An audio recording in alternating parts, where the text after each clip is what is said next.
Hello, friends, and welcome to your midweek and single edition summer style of the Kings of Anglia Ipswich Town podcast. I'm Mark Heath. I'm your host. With me today, my two favourite Kings, Andy Warren and Stuart Watson. I hope you haven't missed us too much, given we weren't around on Monday. This is going to be the shape of it, I'm afraid, in the summer until things really start happening. We're going to probably drop to one podcast a week. It's going to be with you in the middle of the week. But my friends, with more time means we have more time to think up exciting new things. And we've got something new and exciting to try on you today. We've got props, we've got sound effects, we've got flashy videos. It's going to be tremendous when we get to it. But first of all, let me introduce my fellow Kings. The first weekend without football, boys. I imagine you sat in a darkened room and wept for the lack of people kicking a ball around the field in front of you. Andy Hutch Warren, how are you? What did you do with your first free weekend? You probably went on a 48-hour bender, still getting over it. How's things? Something like that. Yeah. I actually watched some football on the TV. Oh, come on. Busman's Holiday. What did you watch? I can't remember what was the weekend and what wasn't. There was some playoff action. There was the Miami Grand Prix Formula One. Watch that. Oh, you don't watch that, do you? That's so dull. No, mate, I really like it. It's not though, is it? That's why oh no, I'm not doing this. I like it, and you're not gonna tell me. Do you know one thing I did like about the Miami Grand Prix was the fake marina. This really took my interest. Have you seen this? You aware of this? Where they had, I'm very aware of it, because they couldn't actually have it where they wanted it. They had to create that fake marina, didn't they? Including fake water. So you've got boats literally sat on essentially cardboard made to look like water. That, my friends, I'm a big fan of that. Anyway, Hutchie, sorry, I stopped you when you said F1. I don't think you want me to carry on. So no, what else did you do? So I'm not going to. So you watched some football. I like that. I like the phrase, was it the weekend or was it the week? Because that's basically what your life's going to be now until the start of next season. Anything else you got up to? Went to a craft group at the library. You are mental, mate. Unbelievable. What sort of craft was there? Tissue paper, colouring pencils, big shark. Jesus, man. Yeah, it's all going on. Crazy times. Now, your partner in crime, I already know, he's his first football free weekend, much to the chagrin of Lady Watson, Mrs. Watson. Stewie went, I'll go on a stag with the lads. Didn't you, Stu? How was that? Yeah, I did go on a 48-hour bender. That's how I capped the football season. Yeah. Hello, wife. I've been unavailable for 9 months of the year going to football. I'm now going off on a stag weekend. That's just the way it fell. It was a lot of good fun. None of it is repeatable on here, unfortunately. Where did you go though? I went to a big old house in the sticks in Norfolk. I went into enemy territory, but it was good. Okay. Good. And what happened within house will stay within house, I'm assuming. Right then, friends. Yes.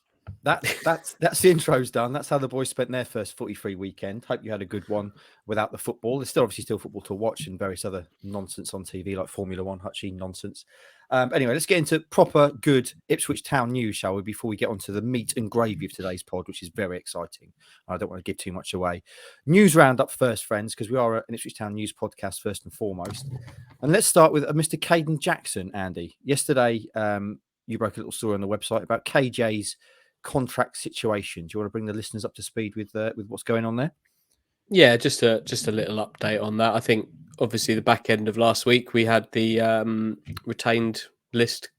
released list came out with Norwood, Carroll, Holy, Kenlock all being released, but one sort of notable name on there who is out of contract this summer is Kayden Jackson. He wasn't mentioned at all in that from the club, and that's because they're still trying to agree new terms with him. Those talks are ongoing.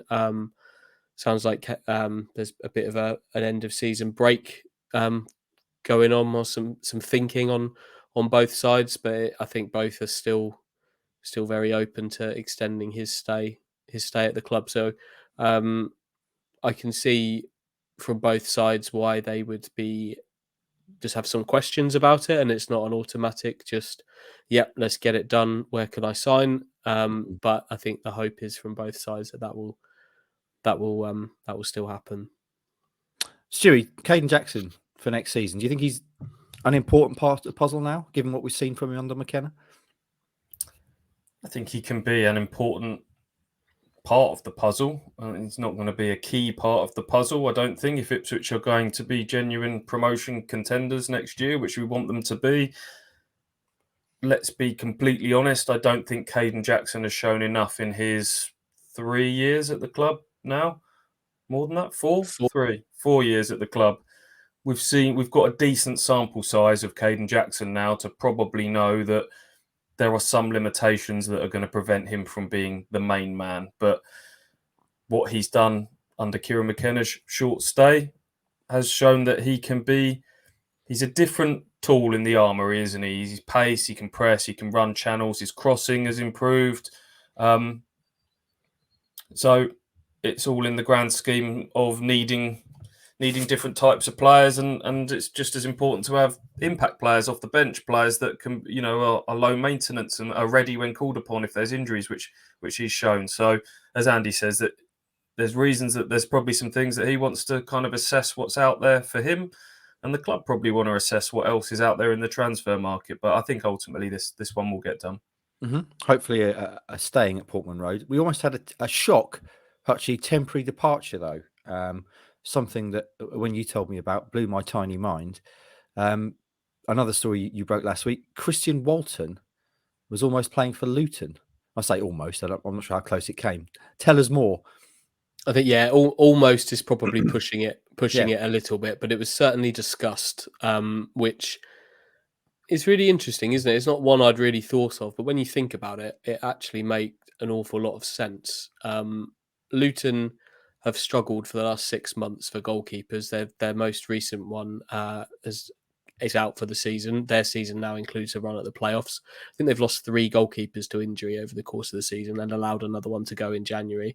So they, at this point, tick the boxes for being allowed to bring in an emergency loan goalkeeper, because their only goalkeeper at that point had not made a single league start in professional football, even though he was 25. How you get to 25 at a championship club without making a single start in the league anywhere is beyond me. But that's the situation they were in. And they wanted an emergency loan goalkeeper. And I understand that Christian Walton was one that was very, very heavily discussed at the Luton end.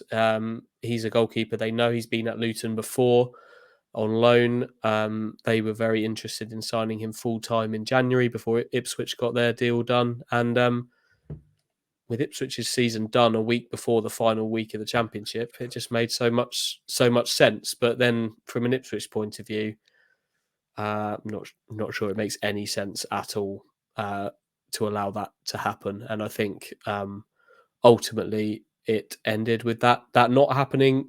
They signed Matt Ingram on loan from Hull. He conceded 7 on his debut for Luton, but they ultimately still made it into the playoffs. And I think it's Huddersfield they're playing in the semi-finals of the playoffs. So Matt Ingram from the Hull bench is potentially having a shot at helping to get Luton to the Premier League, but could potentially have been Christian Walton. If you're Christian Walton, that's not going to appeal to you, is it? I suppose all you can say is you could put a promotion on your CV.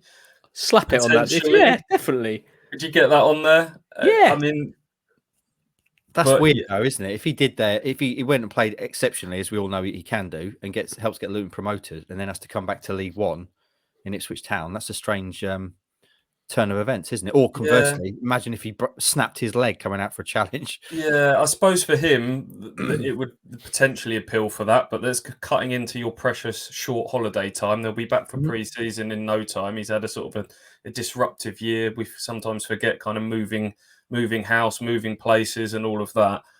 But from an Ipswich point of view, that was just going to be an immediate laugh and hang up the phone, isn't it? If I don't think it ever got to that stage of sort of putting in a request to Ipswich. But why on earth would Ipswich do it? It's not like they think, well, we'll put him in the shop window, we'll put his price up a little bit. They don't want to sell him. They've got him under a decent contract. There's everything to lose, nothing to gain. That was never going to get off the ground, that one. But really interesting story. That did make me smile, that one. Yeah, that's why I did it, mate. Certainly a double game. Our most read story so far this month, indeed, Hutchie. Personal time, holiday, Stewie, that's nonsense. Players should be robots. They should be training every day of the off season, and when they're not, they should be resting. And they should ship their family, if they're stupid enough to have one, should be elsewhere. They're a distraction. Correct. Yeah, I hope that they basically continually watch back the 50-odd games from 100%. last season on repeat. Absolutely. How are you ever going to get better otherwise? You could get a couple of games in on a plane to Dubai, couldn't you? And then catch some crosses on the beach. Just get your wife and kids to punt some footballs up in the air, catch the old cross. I think the days of them, to be fair, the days of them going off and just getting lagered up for 2 weeks and then coming back and the first couple of weeks of pre-season just being sort of sweating off the excess weight have gone. They do look after themselves a little bit more now. They do indeed. Right then, final bit of news before we get on to the big bit, the big set piece of the show. There's quite a game yesterday, Stu, you were following. Ipswich Town under-23s in the semi-final of their season. What a game it turned out to be. Yeah, I only followed it sort of via social media and live blogs like everybody else, really. Couldn't make it to Coventry yesterday, but what a game, and one that ultimately ended in heartbreak. I can't think of worse ways to lose an important football match. Ipswich had finished top of their under-23s division, the South Division, and you then go into an end-of-season playoff and you play the team that finished second in the North Division, which was Coventry, who were in the North rather than the South, and Ipswich were 1-0 down, 2-1 up, then it went to 2-2 at half-time, and then it went to 2-2 at full-time, so it's 2-2 going into extra time. And the game ended 5-4 to Coventry. Ipswich led twice in extra time. They conceded 2 penalties in extra time and still lost the game. I mean, that's heartbreaking, isn't it? But it's been a hell of a season for, I was going to say, Kieran Dyer's men out of habit. They're no longer Kieran Dyer's men because he's quit. John McGrill's men now. But they can hold their heads very high after a fantastic season. Great to see Tommy Hughes score another couple of goals. What a comeback for him. He only came back from 2 years worth of injuries in January, and he's finished the season with a handful of goals. Another one for Tawanda Chirewa, who I think's moved on to about 12 for the season, and another one for Cameron Humphreys, who we've spoken about a lot already, someone who potentially could be right on the fringes of the first team next season. So a very good season for the under-23. Sad the way it ended, but the most dramatic of games yesterday at Coventry. What a game. And as you say, great season for the young Blues. We'll see what they do next season, who's playing for them. Right then, friends, we're going to move now into what I'm very excited about. It's something we've got props for. All become clear. He says putting this silly hat on. Well, I say silly. It's very cool, actually. Pittsburgh Pirates baseball cap. All become clear. Essentially, this is a Andy Hutch Warren idea production. There are 22 players at Ipswich Town that we want to talk about. And we're going to do that randomly through the use of this hat with all these names here, which you can see on the video, just for the viewers. Bit like the FA Cup draw, apart from more exciting. I'm going to put these into this hat, and then I'm going to pluck them out, and we're going to have 90 seconds only to discuss said player. Hopefully there's going to be some arguments, some threats, some falling out. And to mark the passing of time, I'm going to be very strict as referee, and we're going to hear this when we get to the end of the time. And that'll be it. No more talking, Watson. I know what you're like. All right? Put your hat on properly. No, say you wear it. I've also got headphones on. Just while we're on it, boys, what's your feelings on the cutoff point for adults wearing the hats like this? You are beyond it. I'm certainly beyond it. Don't get me wrong. We are all beyond it. Hello, fellow kids. Do kids even wear hats like that anymore? They do. Well, some of them do. Yeah, because obviously you see quite a lot of football. For those not watching on video, I'm reversing my hat like Brian Harvey of E17. There's a current reference. Wearing it like that. But yeah, my personal opinion, and do what you want. It's your own life. But I think if you're over the age of 21 wearing a hat backwards, you probably need to take a look at your life choices. But wearing it sort of 45 degrees pointing to the sky is absolutely fine. I can't get it any further. Look, mate, I'm wearing headphones. I can't get it any further. I don't understand these things. If you're telling me that's how it's meant to be, then I'll just accept your word for it. Anyway, right. So that's basically how it's going to work, my friends. I'm going to put the names into the hat now. I'm going to take the hat off, which is clearly antagonising Watson. I'm going to pick the first name out of the hat. I've got quite a lot of moving pieces here, friends. I've got to draw the name out. I've got to set the timer, and then I've got to press the end of time video. So no doubt this is going to go completely Pete. And you've got to do the Rod Stewart style selection from the hat as well. Absolutely. I did have 4 bottles of Stella before we started to get that right. So, right, I'm going first, boys. Just so you can see. Look, here's all the names. I don't know who's coming out. Give them a mix. Give them a mix. Oh, the drama, the tension in here. Right. Have you emptied the bag? Have you definitely emptied them all out? Yeah, I did that as well earlier. Right then. First. Oh no. Move on. First name is, I don't know if you can see it because my writing's so terrible. Vaclav Hladky. Wait, friends. Let me press. Who's going to go first? Who's going to start? Let me start the timer. Andy, you're going to start. Go. Oh, he makes me feel quite sad, Vaclav Hladky, because we all were quite excited by him, weren't we, Stu? When he came, he was the League Two Golden Glove, most clean sheets in the division. Played quite well in pre-season, but he just looked nervous. He looked nervous when the real stuff started and the big crowds came in, handling errors, and it was hard to now see what his Ipswich Town career looks like from this point. Is it time to let him go though? You got a problem there, haven't you? With I think he'll be gone. I'll jump in here. I think his time at Ipswich is up. I looked back at his career this morning before this. He's actually been a backup goalkeeper for quite a lot of his career. When he was at Slovan Liberec, I think 3.5 seasons of generally being their number 2. It's only since he's come over to Britain and St Mirren initially on loan and then the Salford move that he's become an established number 1. He's 31 now, which is becoming sort of prime age for a goalkeeper. The old cliche, only one of them can play. Christian Walton is as nailed on as you get as a number 1. I think he'll be agitating for a move elsewhere, and he'll have enough credit in the bank for someone to have a look at him. Heavily linked to Aberdeen already this summer. Yes, from an Ipswich Town point of view, it's not easy to go and persuade someone else to come in and be that. Sorry, Watson. That's it for Vaclav Hladky. Hold your thoughts. Right, let me reset the timer. Oh, there's so much going on. Right then, next name. Who is it, boys? It's Lee Evans. Watson, go.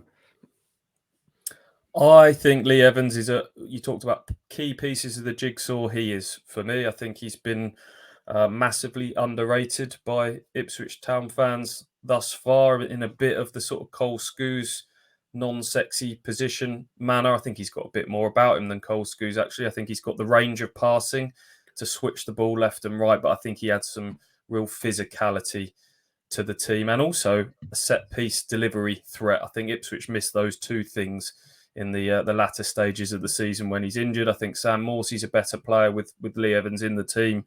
So I'm really looking forward to him being fit and ready to go again at the second half at the start of next season.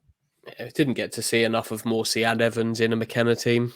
Obviously, Morsy spent a fair spell out suspended. Evans has had injuries in there.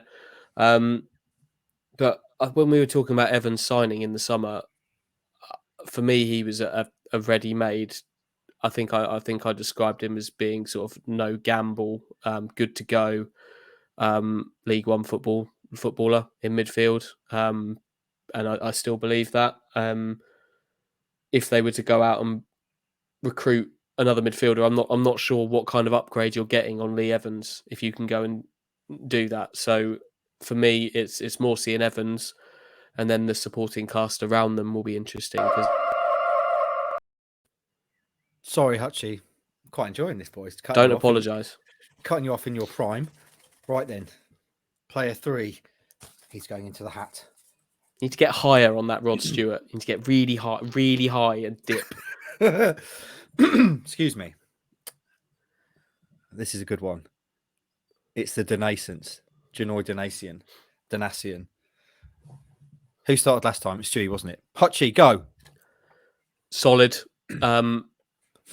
Always knew the Donacien would come to this. I think it's time to officially declare it over because he's done it. What? So the period's over now. Is it the Donacien's period? He's Donacienced. He's done it. Right. He's had his climb. You can get kind of second waves of Renaissance. Can you? Is that? I mean, we're now just living. We're now just living in the era of Donacien. Okay. The ascent has happened. Yeah. I think he's proven himself. He's solid. He's dependable. He's a good character. He's an important part of the right hand axis with Wes Burns. But I'm going to ask you a question, Stu. Is there a scenario where they look to upgrade on him?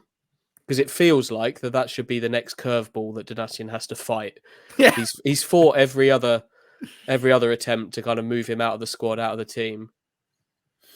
But does he now have to fight for that place all over again and begin the next period? Do you know? No? No, and I think if there's one position in that back three that arguably they can improve on in terms of the structure of the team, not necessarily the quality of the player, it would be the left side of that back three, because you've just said about that axis down the right. And Donacien's strength is his relationship with Burns, has allowed Burns to be the player he is.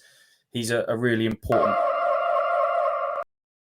Sorry, Stu, cut you off in your prime. I should also, at this point, actually, and we did discuss this beforehand, we discussed having a timeout.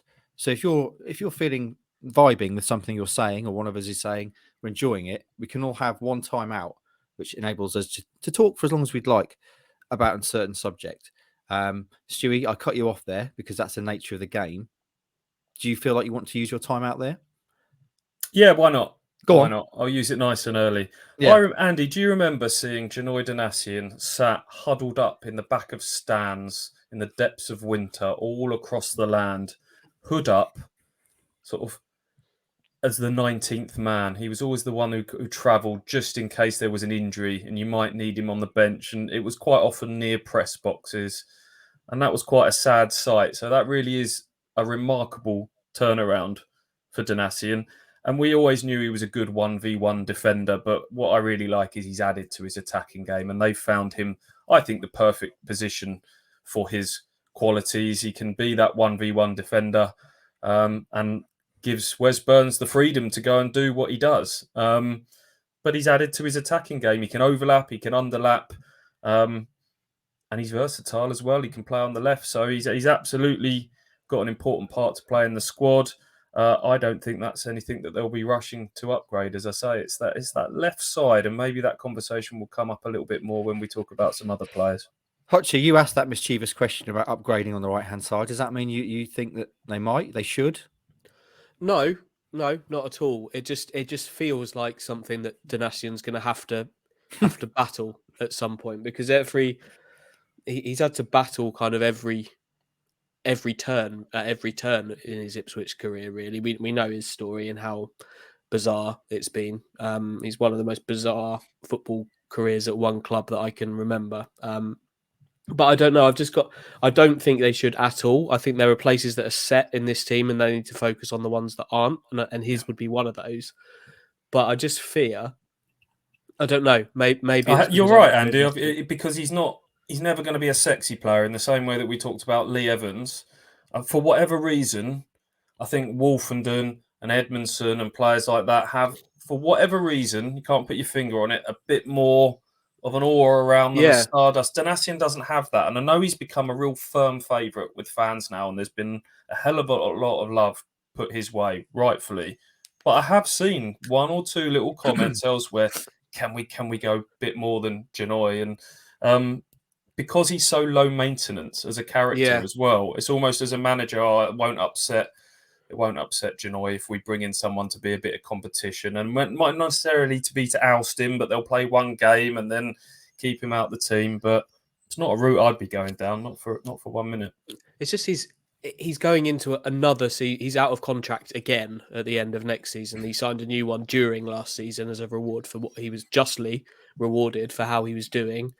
But again, he's now going into having just 1 year left on his contract. And I don't know. I've just got this nagging doubt that he's going to have to fight for it all over again. And look, he should have to fight for it all over again. You don't want too many players that know they're going to start every week, and that's not a bad thing. But I don't know. I've just got this nagging feeling that at some point he's going to have some adversity to fight in this coming year, because that just seems to be the way that he does things. But for me, I wouldn't be messing around with the makeup of the back three too much at all. Actually, there are other bits of the puzzle that you can work on.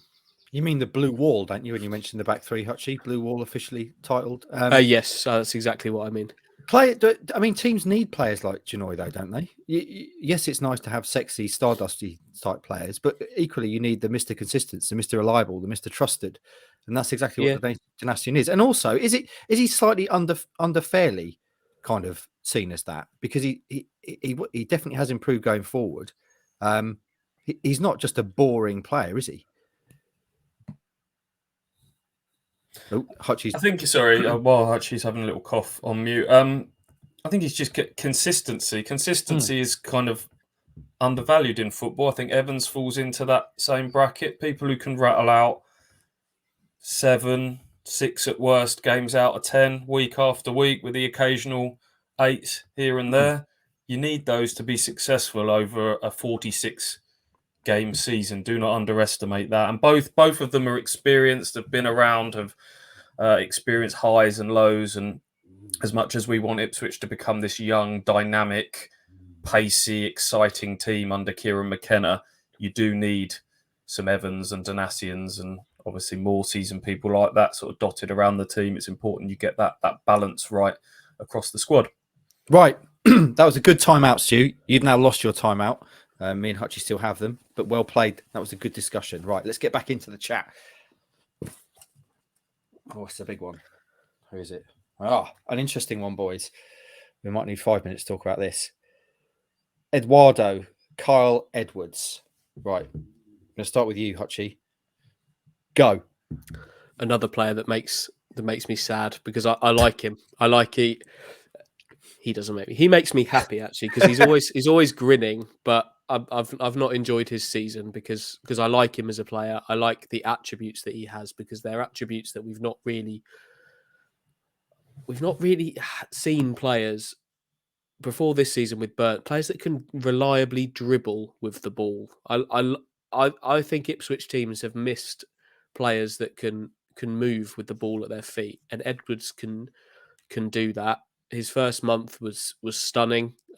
He is a player that can do all of those things that we saw in his first month, but I don't think he benefited from how things went under Cook and some chopping and changing and not finding the blend behind strikers, and then obviously injury struck and he never got to prove his point under McKenna. So I like him, but struggling maybe to see exactly where he fits.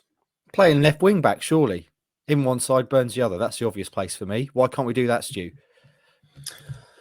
Because I think McKenna doesn't really like inverted wingers. I get the feeling that he wants sort of lefties on the left and vice versa. But he's someone that obviously we saw play on the left primarily when he came here. He's someone who likes to cut inside on his right foot. He'd have similar qualities to Wes Burns. There we go. That's it for Edwards. I still say play him on the left. I don't see why you can't. Right then, next name. He's got the defensive. I think he can do the hard work for a wing back role as well. Speaking of left-siders, wing backs, it's Matt Penney next. Stuart Watson, on you go. Matt Penney is probably the best crosser of the ball, certainly on the run at this football club. Some of his deliveries can be excellent. Defensively, we've got a problem. He's just a bit too flaky at times. He doesn't close down crosses with enough determination. Certainly, if somebody's got a run on him in the air at the back post, you're in trouble. And ultimately, the bad has probably just outweighed the good. Peek behind the curtain, Andy and I play a game of good Penney, bad Penney during the game, where all you do, quite simply, is if he does something bad, you just say out loud, bad Penney, and vice versa. And quite often the tally would be more so in the bad Penney column. But he's fine. He's absolutely fine as a backup left-back option next season. No more, no less for me. I think he's a slightly lesser Luke Garbett in terms of what he offers going forward. He doesn't offer as much. He's got the same defensive issues that we began to see with Garbett by the end, and I feel exactly the same as Stu. He's a player that's fine, but they need to improve on him in that position, because I think that could unlock quite a lot more in this team. He's in the last year of his contract as well. He's better suited to the left since McKenna's come in, and he's better suited to a wing back role than he ever was, sort of the out and out left back, I think. But yeah, I think so. Well timed, boys. Getting the hang of it now. There he goes. Next up. This could be interesting. Hutchie, I'm concerned that you're for someone who's got to talk quite a lot on this, you seem to be battling the coughs like the yips in golf. Mate, I've got a piece of crumpet has come loose from a back tooth, and has it's caused you all sorts of issues. Yeah. You're banging trouble. Yeah. For someone who has to talk a lot, the coughs are as bad as the yips in golf. Right, Cameron Humphreys. Let's start with you, Stu, because we don't know how long Warren's going to be able to give us. So, Cameron Humphreys, on you go. Clearly a player with very big potential. He's been spoken about by people behind the scenes for quite some time. 18 years of age now. I thought he was excellent. Ipswich's best player in that early League Cup game against Newport County. Kieran Dyer, obviously, when he left the club as under-23s manager, sort of referenced him as the second best midfielder at the club behind Sam Morsy. I think he's doing Lee Evans a bit of a disservice there, but clearly he's someone with a bright future. I thought he had a really difficult introduction to league football coming on at Charlton when everything was a complete mess post Paul Cook going, but completely different scenario at the end of the season when he came on against Charlton again. 4-0, gave the assist for James Norwood. Has obviously been a big cog in that under-23s team this season that we've discussed, and I think he'll be on the cusp of it next season. I would be making sure that pathway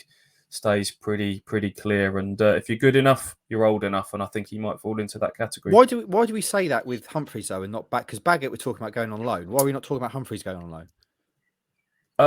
Because I don't think Baggott's ready from what I've seen. Fair enough.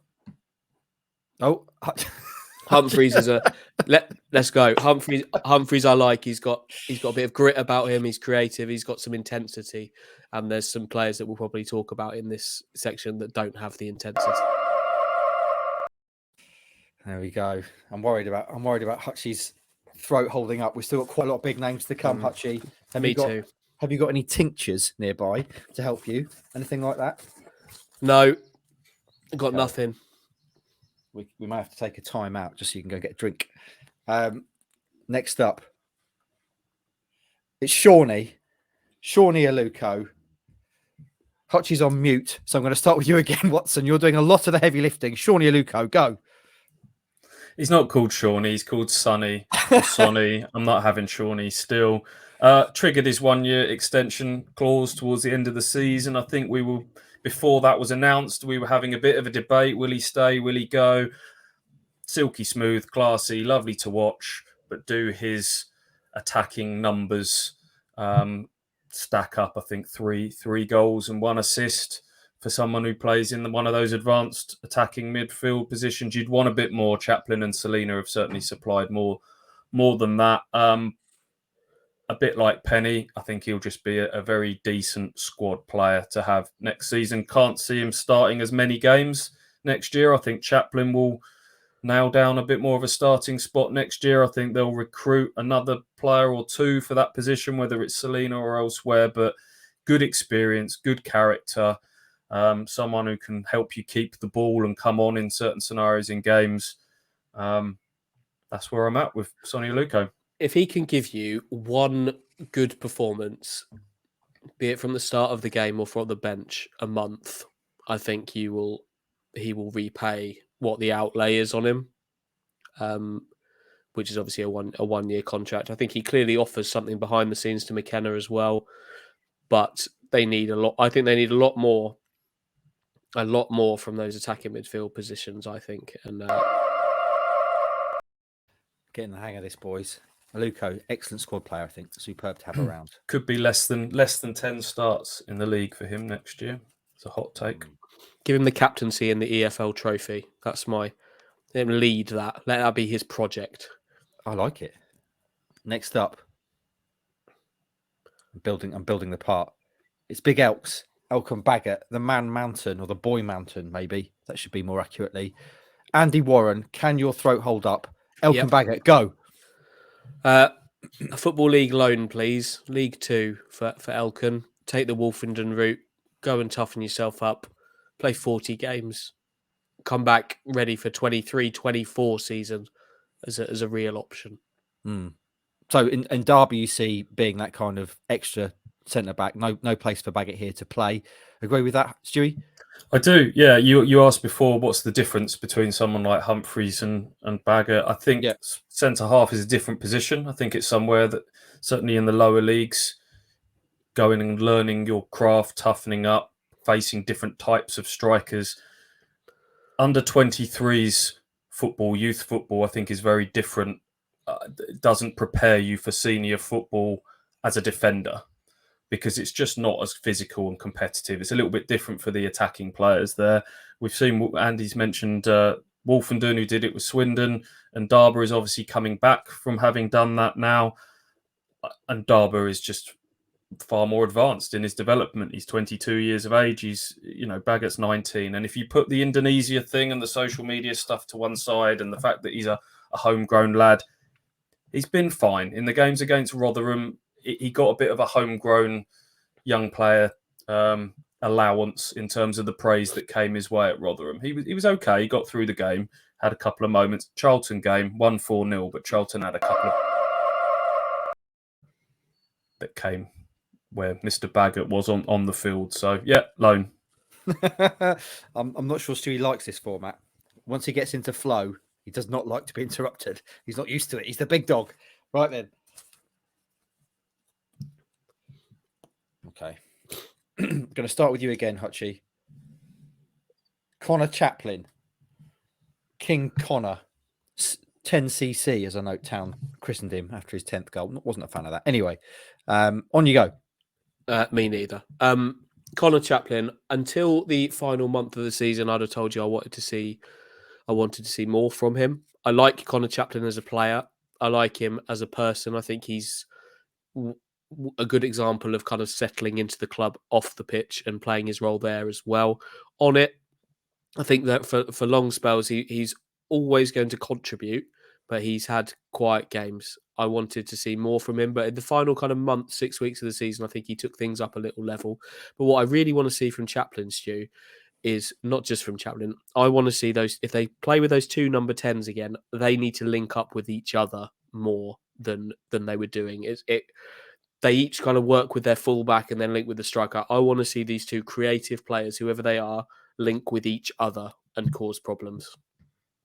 You got 35 seconds, Stu. I'm going to give you a warning. Yeah, he's a very, very good player. He's clearly played at a higher level. I think by his own admittance, he's been learning how to play this number 10 role. He's someone that's played really as a striker in his career, but that was probably in the old school big man, little man partnership that nobody plays anymore. He's had to adapt his game. He played wide at Barnsley. He's come here to play as a number 10.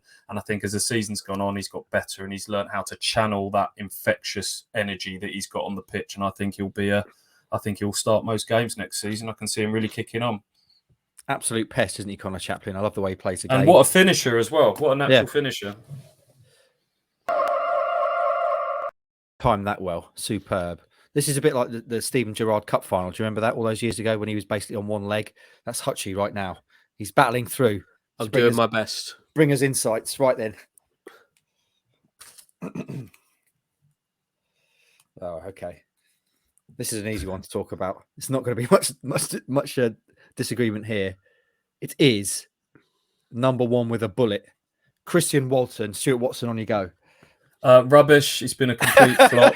Stick him on the transfer list. Luton, you can have him. No, I mean, what a signing he's been. I think he's, like you say, there's not a lot to say. I think Ipswich have got by far and away the best goalkeeper in League One. And the best thing is he's 26 and he's effectively contracted for another 3 years. So hopefully Ipswich have got their goalkeeper for many years to come. People talking about him already having usurped Bielkowski as Ipswich's best goalkeeper of the modern era. It is still a league lower than that. I think he's still got a year or two to kind of properly take that mantle, but every chance he could. I think big successful teams are built from their goalkeeper. You see the amount of money that Liverpool and City pay out for goalkeepers now. It's not quite it's got a bit more respect on it as a position these days, and Walton, Ipswich have got their man. Word of warning, do not tell Plymouth fans that Ipswich have got the best goalkeeper in the division. They will not like it. I've had some bite back on that. Yeah, he's a good goalkeeper, but he's not Christian Walton. Christian Walton needs to take the number 1 shirt from the next summer. That's all I want from him from this point. It's vacant. Holy's gone. Take the shirt. It's yours. We talk about Christian Walton being the best keeper in League One. I think he can end up being the best keeper in the Championship as well when Town go up. He's a tremendous signing, and considering that you need defense wins championships, where better to start with than an absolute wall at the back with that. I've cut myself off. Unbelievable. I got you. I did it. I think you need to be cut off as well, like everyone else. Give me a chance to talk. Actually, come on. Get butted in between you two. Right then. Okay, it's a good one. I can't see covering it. It's suspense. Corrie Ndaba. Hutchie, go. Always liked Corrie Ndaba, going back to the 23s days. But like Stu said, it was always difficult to judge a defender when you watch him in the under 23s. In the 23s, you saw a quick player who's decent in the air, strong, and fairly good positionally.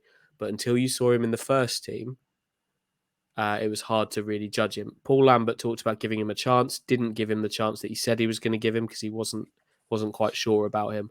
But I'm really looking forward to watching him have another crack at the Town first team this summer. I think it's 3 summers now he's had a go at it, not made it into the first team proper each time, but he's coming back with all the tools this time. He's coming back with games, awards, goals, and a position that looks like it fits him, Stu. Yeah, you go back to, I remember that was the relegation season, wasn't it? And Paul Lambert says he basically promised that he would make his debut before the end of that season and then changed his mind because he felt that Corrie Ndaba had tailed off. By his own admittance, I think that summer said that he had to he lost a couple of years of his career, basically, didn't he? Because he had a couple of failed loans down in non-league, and then I think he was all due to go out on loan the following year, and Stephen Ward got injured, so they pulled the plug on that. That was 6 months again, gone.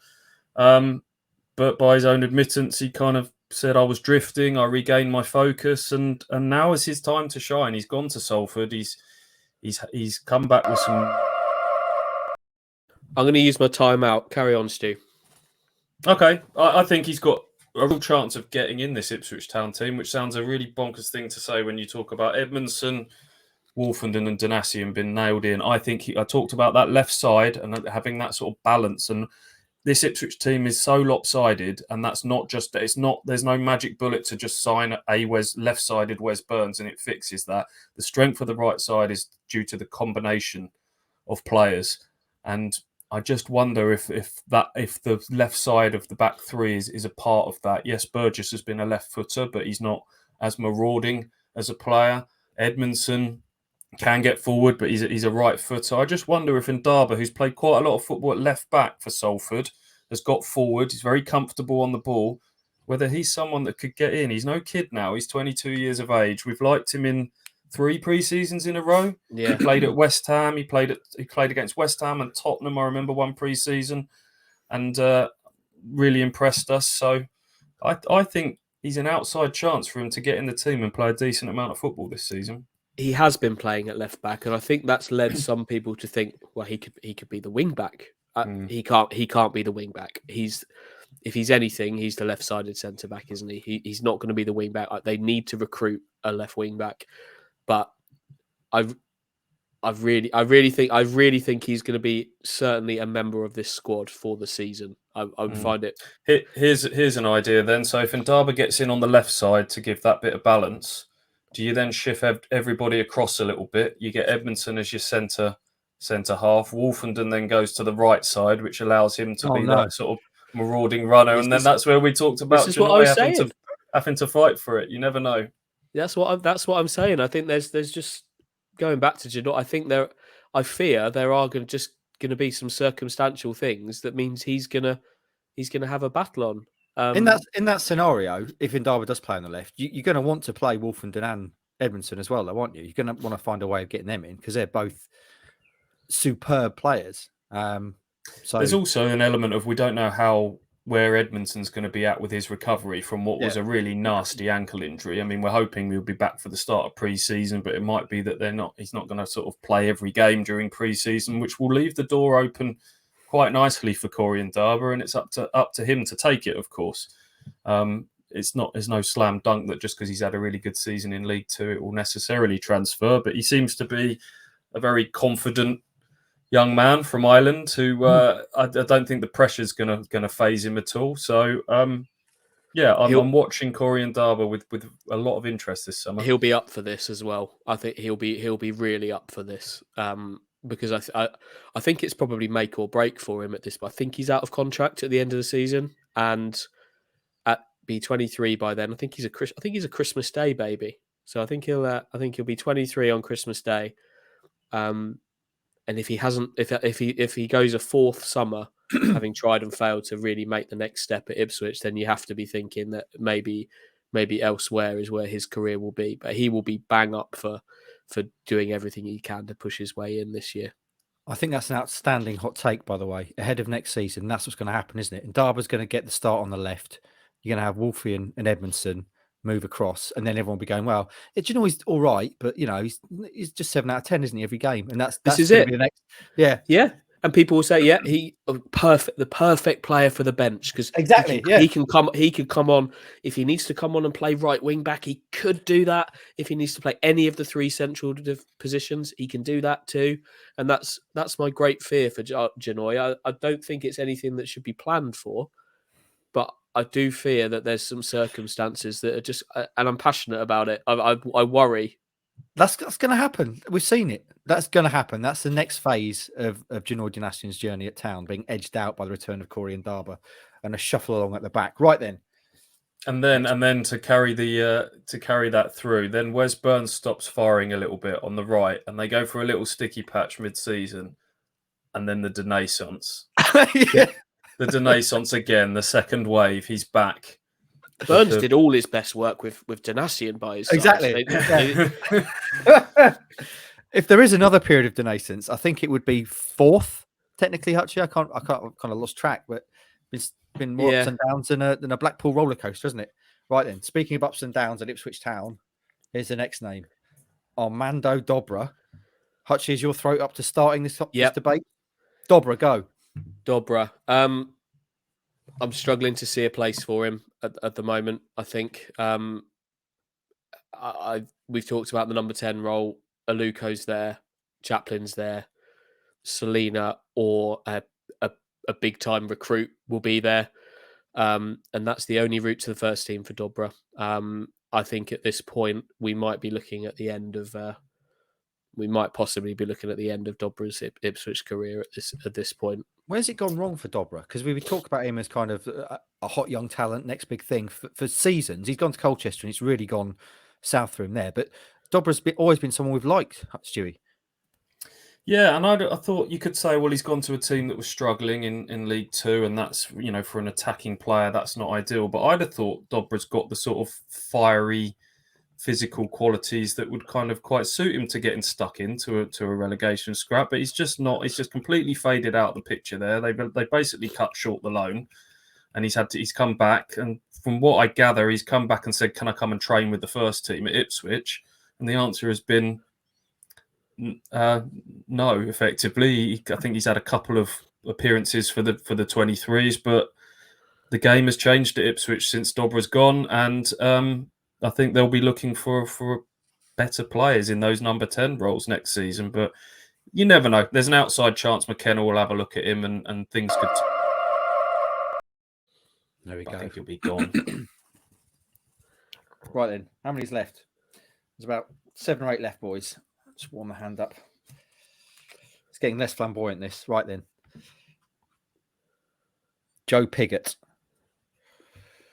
Stuart Watson, on you go.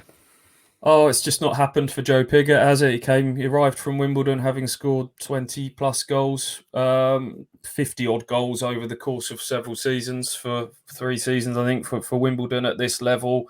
He was the one everyone said, well, he's going to be our top goal scorer, our main man, our talisman this season. And it's just not happened. And he's not, I feel a bit sorry for him, really, because he's just not had the run of games to show what he's all about. I don't think Ipswich have played to his strengths. I think when we're talking about Chaplin playing in a front 2, Pigott's been used to playing in a front 2, and he's a bit of a link man for another striker. He's not had that at Ipswich. I still think he's a lot better than what he's shown in an Ipswich shirt so far, but it just feels like we're on a certain direction of travel with him, and I think maybe a bit like James Norwood for all parties, a change might be best this summer. Yeah, 35 seconds. I think so. He, as much as clearly he hasn't had the chances. He's had some issues in his personal life as well. But for me, when he has had his chances, he hasn't shown anywhere near enough to make me even consider thinking that Ipswich should change their style to suit him. I just don't think that's going to happen. So I think it's best if he finds somewhere new to go and score some goals, probably somewhere else for next season and beyond. Oh, Joe. Right, 9 left, boys. Here we go. What's this one? This is an interesting one in terms of pathways. One's for the future. Idris El Mizouni. Stewie. Yeah, we haven't really spoken about him a huge amount over this season, given that he's actually had reasonable number of appearances along the way. He doesn't seem to be one that people talk about in the same way as we're talking about Ndaba and Baggott and even Dobra then and Humphreys. El Mizouni, because he's that little bit older and he's been on the scene for a while, there just doesn't seem to be that same sort of conversation around him, which is a bit surprising to me.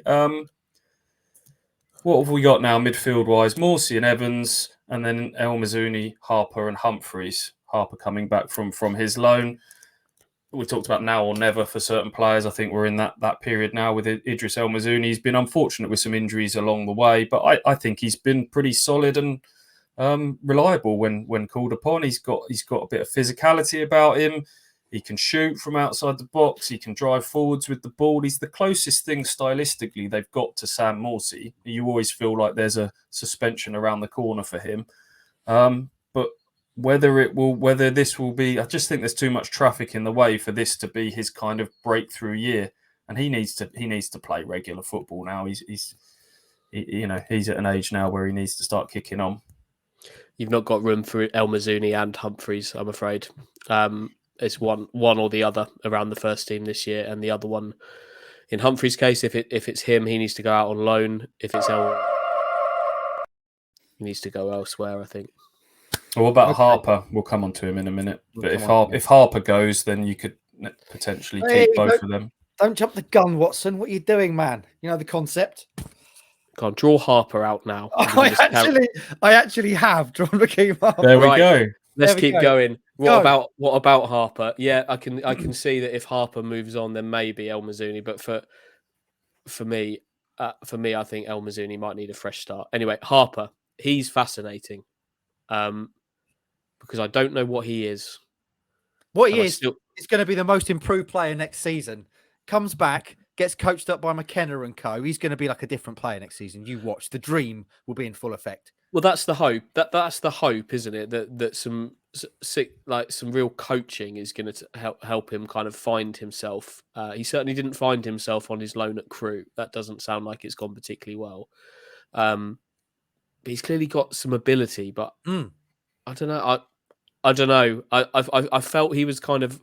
I felt a bit uneasy about the hype around him when he came in last summer, if I'm completely honest, and because I'd never seen him play, and I still don't feel like I know him. Where do you play him? That's part of the problem, isn't it?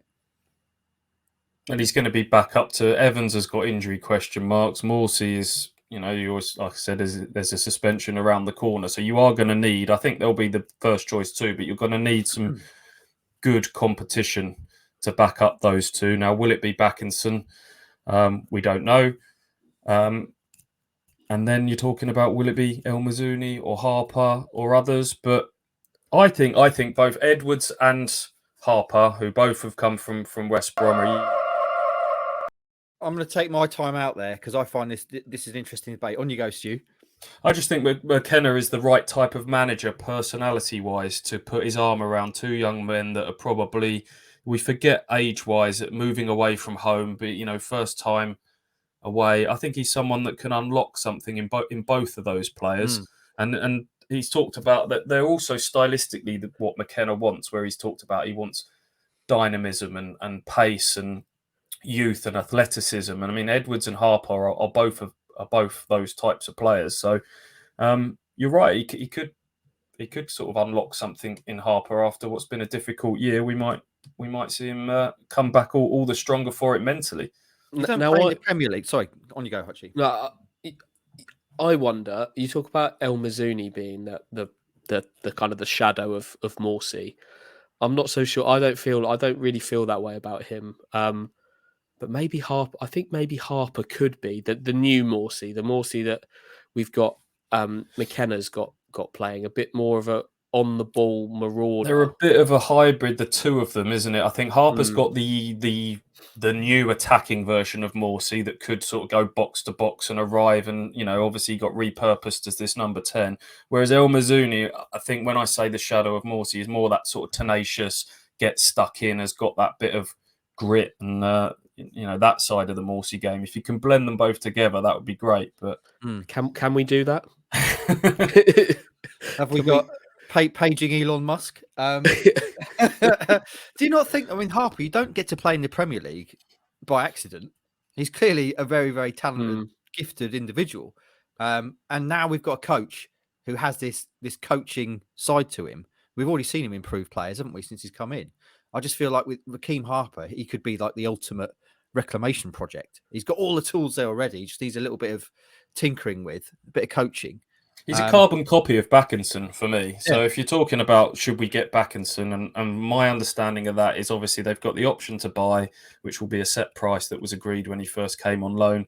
There will be a date that they have to make that decision by. Now, I don't know when that is, but my understanding is that all parties have decided, right, let's have a little break. You go off on your holidays, and Ipswich will kind of assess their options. Now, whether that gets as far as McKenna being able to look at these group of midfielders in person in pre-season for the first few weeks and then decide, actually, I need more, and is Bakinson more, or is there someone else on the market that's better? I don't know. It might be that in 2 weeks' time they have to make that decision, and they'll have to make it on the evidence that he knows so far. But Harper and Bakinson are pretty much the same sort of player, aren't they? Box to box, technical players, can both shoot from outside the box. Do you really need to, similar age, do you really need to go and buy another one for a similar price that you've probably paid for Harper when you've got one already there on the book sort of thing, and would be quite difficult to shift probably as well? I would say no. Sorry, carry on. The other thing in this whole debate, and this is the debate as a whole, is are we overlooking the value of squad players? Like, we're talking about the likes of Matt Penney, El Mizouni. And there's often a narrative around players who aren't going to be nailed on starters. Oh, what's the point? Get rid of them. But you need good backups. You need squad players as well. So just because Matt Penney isn't going to start next season, he still has value, does he not? The same, for other players across the piece. You can't just go, they're not going to start, get rid of them, because then you only have 11 players. Yeah, you do, but you can't have too many. I think that people like Penney, I think we all think is going to be a backup. We're talking about a group of midfielders here, of which who have we talked about? We talked about Harper, Bakinson, El Mizouni, Humphreys. We're not talking about any of those as a starting option. But I think we can all accept that one or two can be the backup. But you can't have all four of those as backups. And I would like to see them stick to 4. Yeah, Because maybe 5 at a push with sort of Humphreys or being the additional one potentially, but there's been far too much quantity over quality in the central midfield unit for Ipswich Town for quite a few years. I'd like to see that change. What would your 4 be then? Give me your 4. Morsy, Evans, Humphreys, Harper probably at the moment, but then I'd be thinking, is Harper and Humphreys, are they good enough? I think they're both going to be projects, Harper and Humphreys, and do you want your backup men that are probably going to be called upon for reasons discussed, Evans injuries, Morsy suspensions? Can you really afford to have projects as your backup men that, like Bakinson, probably didn't think he was going to play as many games as he has in the second half of this season, but he has. But then Bakinson to me is still a major work in progress as well. So do they need to go out, like you say, and get a bit more of a slam dunk central midfielder that can really put pressure on Morsy and Evans and almost think he's just as good as them and is ready to play and could even oust them? Maybe. What would your 4 be, Hutchie? Morsy, Evans, another, and Harper. Another signing?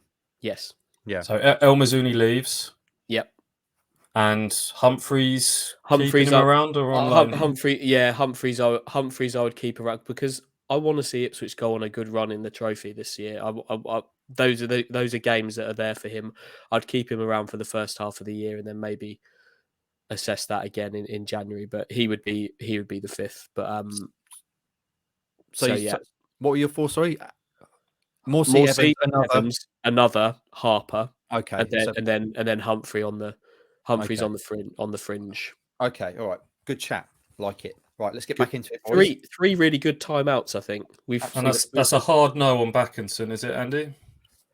No, not hard. Potentially, he could be the other midfielder. Yeah, okay. I quite like him. I can see some differences between him and Harper. I can see the similarities in the profiling and age and stuff. Like you have to take that into consideration.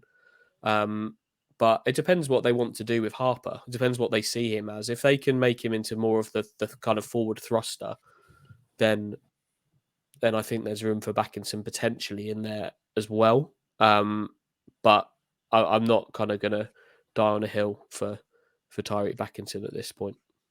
Don't die on a hill, Hutchie. We need you. Next up is KJ. After this, we've got 6 left. I'm enjoying this. Stewie, Kayden Jackson.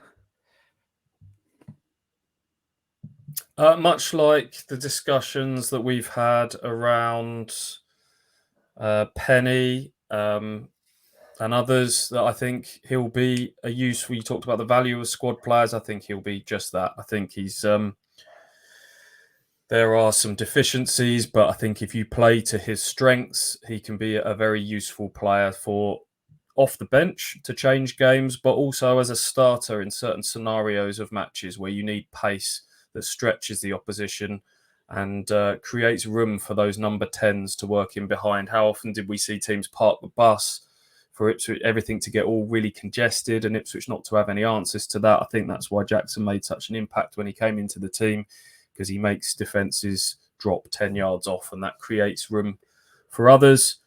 He's not going to be the man that gets you 20 goals next season, but he's very useful to keep around at the right price. Do you think he'll want to be around in that role? Depends how that conversation goes. I'm sure that will be the question.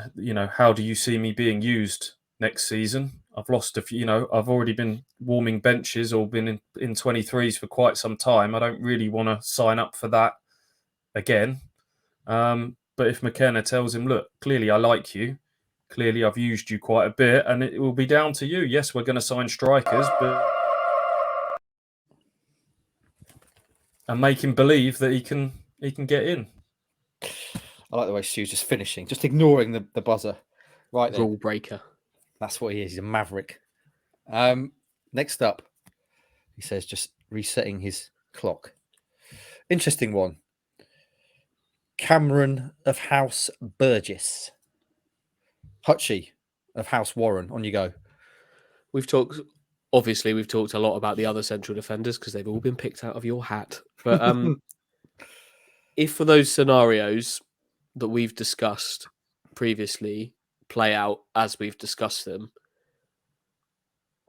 that kind of leaves Cameron Burgess on the outside looking in, doesn't it, Stu? He's shown that I think he's shown enough that he can be part of this picture, but there are other men that have shown they can be part of this picture, and a young Irish man who really wants to be part of it. So I'm struggling to see how they can't all have all of the roles that we've just talked about. No, I've not been hugely convinced by Cameron Burgess. I think he had a really poor start to life at Ipswich Town. If you got him playing in that sort of back four, the amount of times he got dragged high up the pitch, and once he got turned 40 yards from goal, he was banging trouble. He looked a bit like a cart horse, and obviously it got to that Barrow away game, and he had a disaster there. But fair play to him, he's got back in the team when Edmondson got injured, and bar that daft red card at Shrewsbury aside, he's been pretty solid, and he does provide that left-sided balance to a back three. But I just don't know if he's the right profile of player for this team. He's never going to be that. He's never going to provide those Donacien overlap. But you do need 5 centre halves. You talked about where he fits. You do need 5 if you're playing 3. So blatantly ignoring the rules. Watson says, "I will have my say. You cannot silence me." Right then, be funny if I pick out Wolfie now, wouldn't it? Oh, I haven't done it again. Bollocks. KVY. Stewie, go. I want to see Kane Vincent-Young of old again. I really, really enjoyed watching him. I think he only played 9 games when he first came from Colchester. But how good was he? He was electric. He was dynamic. He's all the things that I think Kieran McKenna will want. Can he be the left-sided version of Wes Burns? He played a lot of football on the left for Colchester previously in his career. Just the injuries. He's just never been the same with the injuries. It's always felt like an injury setback's not far away. But he's got back in a few times in the latter half of next season. And he's another one, like Edwards, like Harper. I can't wait to see McKenna really get his teeth into him. And hopefully he can have an injury-free pre-season. And I think he could have a role to play. This kind of, can he play as a wide centre-half thing came from left field right at the end of the season. So that's an interesting one. Yeah, I'm not entirely convinced by that, but we'll see. I think this all comes down to fitness, all of it. He's going to need a real solid pre-season in him. He's going to need games. They need a Wes Burns backup. He can be it if he's fit, and that's the big question. We all want to see it. All of us do, because he's a good guy and a good football player, but just so many injury questions that he needs. It's another threat to the Donacien. just like threats all over the place, mate. Oh yeah, that guy who you've always known as a right wing back who can also play a little bit of left back. Yeah. Don't worry about. Oh, I've just decided he can also play your position as well, Janoi. So stay on your toes. Watson's just flagrantly ignoring all the rules, Hutchie. I'll do what I want. Admits it. I made it a draw. 1 draw too late. Wolfie. We're in the middle of quite a good conversation about defenders, etc. Well, I suppose we still are with the KVY. Hutchie, Wolfie. There's not much more to say about Woolfenden's previous season. He rejuvenated, found his role, seems to fit that central role perfectly under Kieran McKenna. But I want to see him come back in the summer and be right on it again. He's had kind of described himself as a space cadet in the past. He's talked about drifting and not always being on it. People have talked about him being too laid back. But now, Luke, you've proven just how good you are back in July. Right on it from the off and go to the next level again, please. Because you can do it. I'm convinced. I'm talking to you. He must have had a period, Luke Woolfenden, where he was absolutely scratching his head with the greatest respect that Toto Nsiala and Cameron Burgess were deemed to be better defenders than him. And I think that might have been the wake-up call that he needed, because his laid-back personality can be a strength because he's so cool on the ball in pressure situations.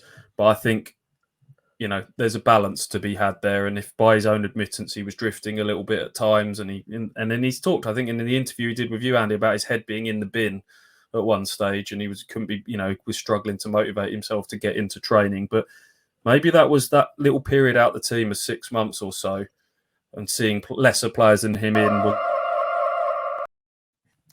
Don't know why I'm bothering with that now. Watson just carries on talking.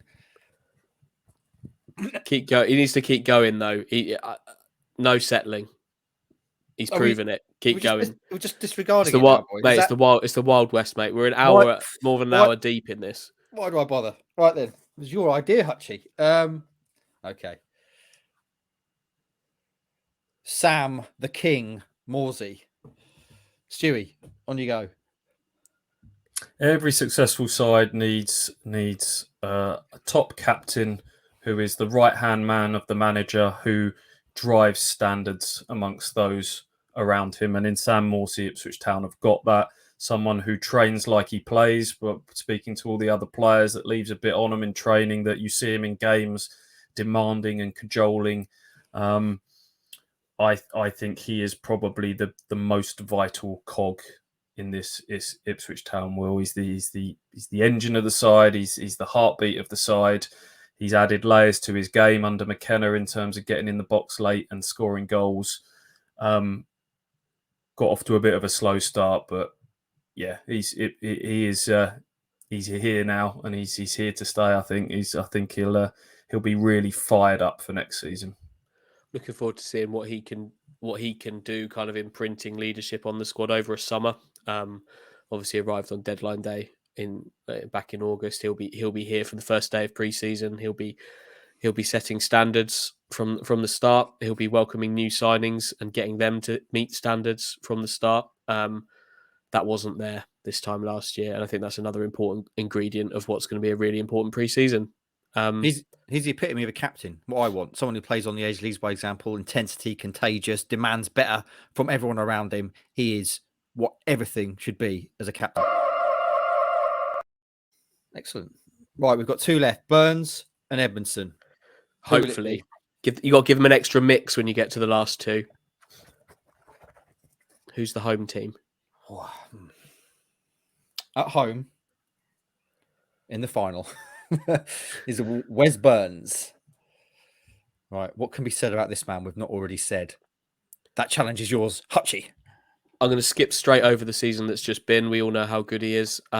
Big challenge for Wes Burns now is to get over the hurdle of teams setting up to stop him. Hopefully that is helped by a bit more balance to the team, meaning that he's not the only threat. And I think that will help him. I think a nice rest. I see he's been to Norway already, which is a very, very good summer choice from someone like him. I expected an off-the-wall little holiday destination for him. So he's been to Norway. Love that. But come back fresh and ready to work out some challenges and not be relied on quite so much. Unusual choice for a footballer. Normally it's Portugal. Obviously, Scandinavia, it's your place. Stewie, what are you saying about Burns? Yeah, the challenge from McKenna. The last game of the season, Charlton, we had McKenna and Burns sat on the podium afterwards, and McKenna made a point of saying, "I've spoken to Wes about this. The challenge now is to back it up and go again and take good players become great players by improving, not just thinking I've done it, I've had my good season. Can he improve? And there are things that Wes Burns can improve upon.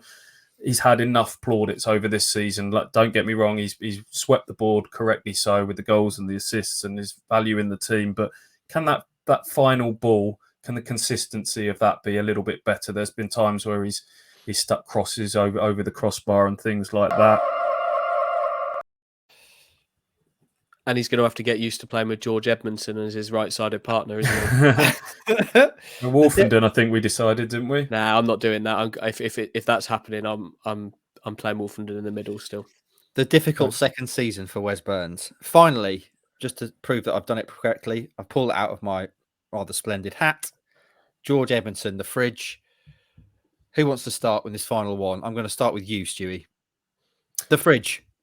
He was looking like he was the man that was the front runner to be player of the season for me around the turn of the year. I thought he was in absolutely outstanding form, probably leading up to Christmas around then. Conversely, we've talked about players who became better under McKenna and the system suiting them. I thought he looked better in a back four than he has done in a back three, potentially, probably because he's the one playing on the left side of, as I've said multiple times in this, but I mean, what a player. He looks at 24. He looks at someone who can comfortably play at a higher level. Fantastic turn of pace, quality on the ball. I want to see him and other defenders contributing more from offensive set pieces. He scored one, didn't he, at Plymouth, I think, which came from a second phase of a corner. But if we're talking about a real core of a side next season with Walton, with Morsy, with Woolfenden, Edmondson is another one that, Chaplin is another that can be a core of this team for not just next season, but for the next 2 or 3, hopefully. Yeah, I like him. He's good. He's a good bit of recruitment. He's one that fits the recruitment profile of signing, but you can see potentially a sell on in the future going higher, and maybe to sort of take an Adam Webster kind of route that Mark Ashton's done before. But I still think he's got a couple of years of good solid football with Ipswich left, hopefully getting them up and then helping them stay up. Perfect. I want to get in the gym with George Edmondson. I want to see what he does in the gym because the lad's got boulders for shoulders. The fridge indeed. Here endeth our brilliant football chat, friends. What did you make of it, boys? Did you enjoy it? I got the feeling that Stu was slightly irked by the concept. Warren, you recovered well from that mid-game hindrance. Coming on strong. I genuinely enjoyed it. And also, I think the strongest thing to come out of this is the ability to, when Mike Bacon is on the show, and I ask him how he's going, he starts telling a clearly made-up story about his builder, Roger. I just do this. I've met Roger. Is this a euphemism? No. That's what you did. That's what you did on. That's what you're doing on the stag do. Yeah. No, yeah. I visited Mr. Bacon's house recently, and Roger was piling up bathroom debris on the front lawn. So he does exist. Okay. But I think some of the stories might be fictional. Yeah. Some of them. Some I'd say 70-30. But this is brilliant. This is the main thing to come out of it. How do we find it, boys? Did you like it? Enjoy it? I enjoyed it. Super. Good. Excellent. I hope you enjoyed it listening at home. As I said earlier, I think this is going to be the way we're going to go forward with pods this summer.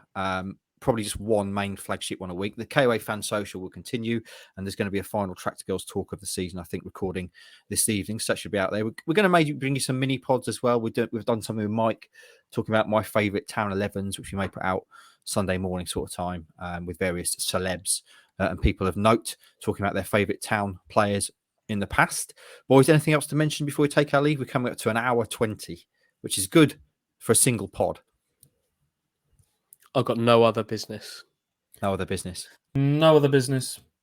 That was dramatic. I like it. Just sexing up the no other business. Why not?